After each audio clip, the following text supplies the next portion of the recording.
My husband had a very specific demand when he asked for a divorce. 50-50. Straight down the middle.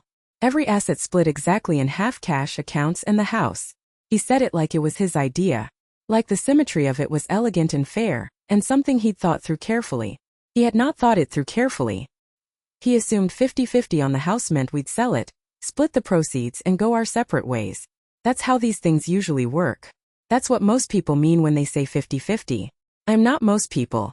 What he didn't know, because it was my money and my decision and I'd bought it before the idea of divorce had ever entered the room, was that I owned the adjoining plot of land. My inheritance. My name only.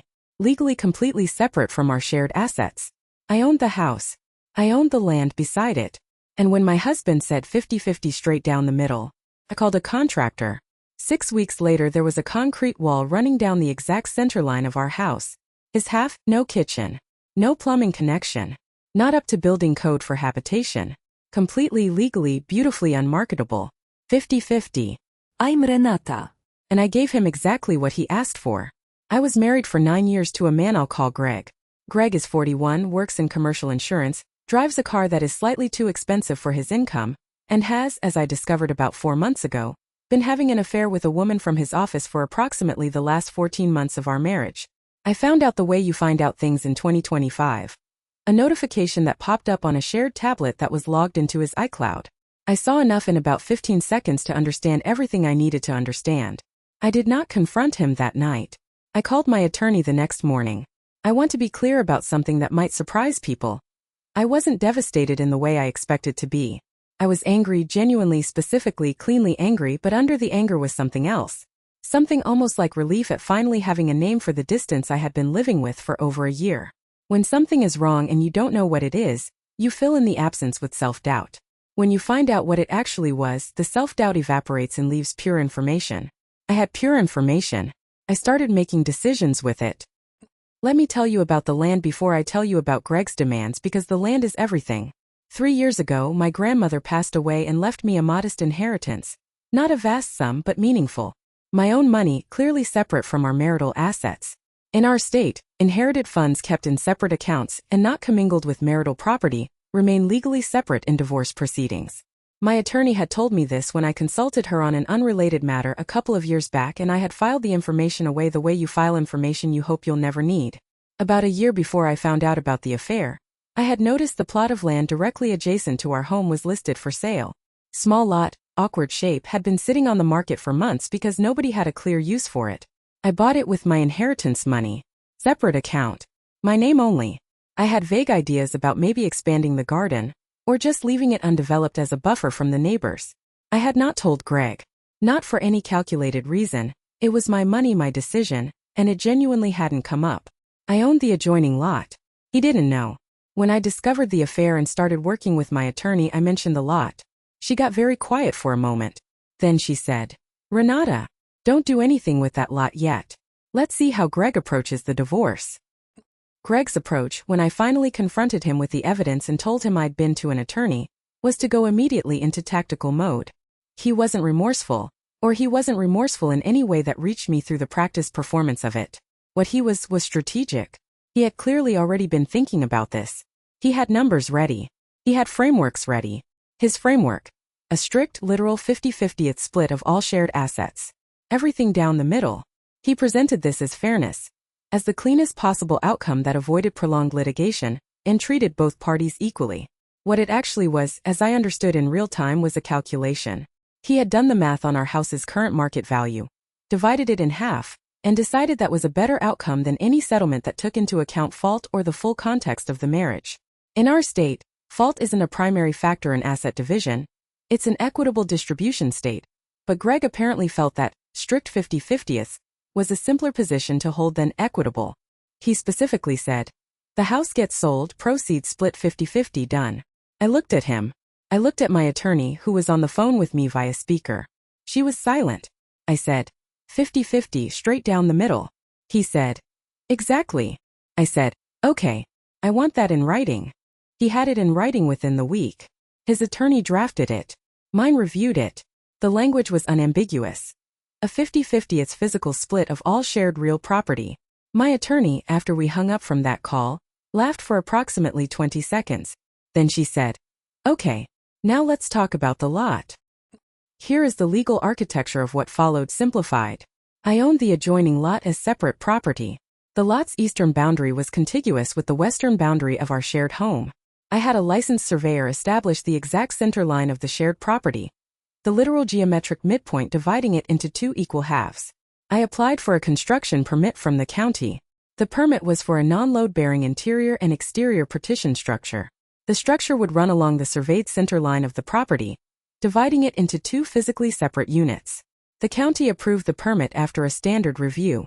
There was nothing irregular about the application. People partition properties all the time. I hired a contractor. The contractor was professional, efficient, and entirely uninterested in the domestic drama motivating the project. The wall went up in 11 days. Concrete core. Fully up to code. Permanent. The partition divided the house as follows. My half. The main entrance, the full kitchen, the primary bathroom, the living area, and connection to all main utility lines.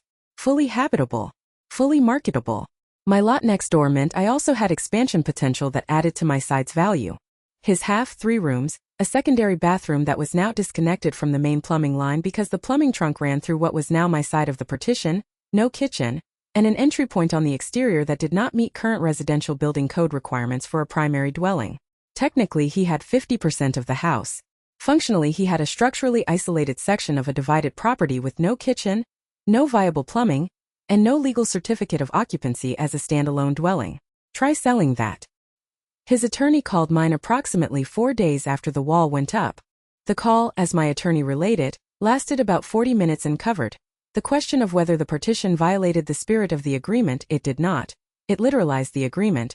The question of whether the plumbing disconnection constituted damage to shared property. The plumbing was on my side of the center line, which was his own surveyed division, and the question of whether my use of the adjoining lot constituted an unfair advantage. The lot was separate property, legally, and demonstrably, and had been since purchase. His attorney had very few good cards. My attorney was visibly enjoying herself. Greg's position was essentially, "This is not what I meant." My attorney's response was essentially, "The written agreement says 50-50 straight down the middle. That is what was built."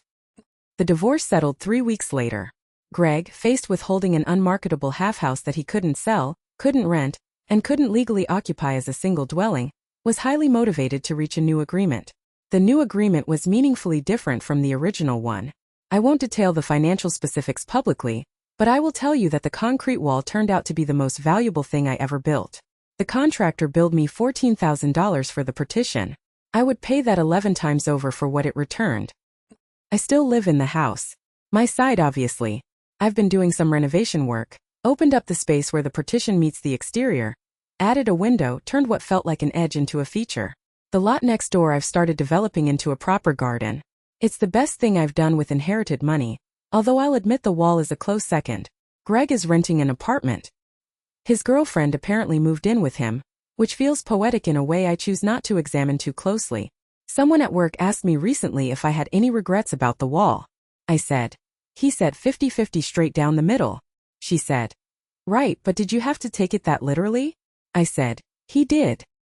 Multiple people have asked about the plumbing specifically. How is disconnection from the main line legal? The main plumbing trunk runs through the structural wall of my half of the house. His half has a secondary branch line that would require reconnection to function as a standalone unit. I didn't damage anything. The infrastructure is where it's always been. I just built a wall next to it on my side of the center line. The fact that his side then lacks plumbing access is a geometry problem, not a sabotage. Someone asked if Greg ever acknowledged any of this was his own fault. Not to me directly. Mutual friends report that he describes the situation as me being vindictive, which I find rich coming from someone who chose the word 50-50 and then put it in writing. Words have meanings. Contracts have meanings. Measurements have meanings. I just took all 3 seriously. Greg wanted 50-50, straight down the middle. Clean. Simple. Fair, at least in the version of fair that existed inside his head. What he didn't understand was that fair is a two-way street. And when you put a number like 50-50 in writing, you are making a mathematical statement, not a philosophical one. Renata took the math seriously. She owned the lot. She knew the center line. She got the permit. She hired the contractor. And 11 days later, Greg owned exactly half of a house The half with no kitchen, no plumbing connection, and no legal path to resale. He said 50-50. She gave him 50-50. The $14,000 wall turned out to be worth everything that followed. So jury, did Renata give Greg exactly what he deserved? Or was building the wall going too far when a negotiation could have solved it? And the question I want every person watching to sit with the next time someone puts 50-50 in writing thinking they already know what it means. Do they know what it means? Because Greg didn't. And the wall is still there. Drop your verdict in the comments. Every single one. The floor is completely yours.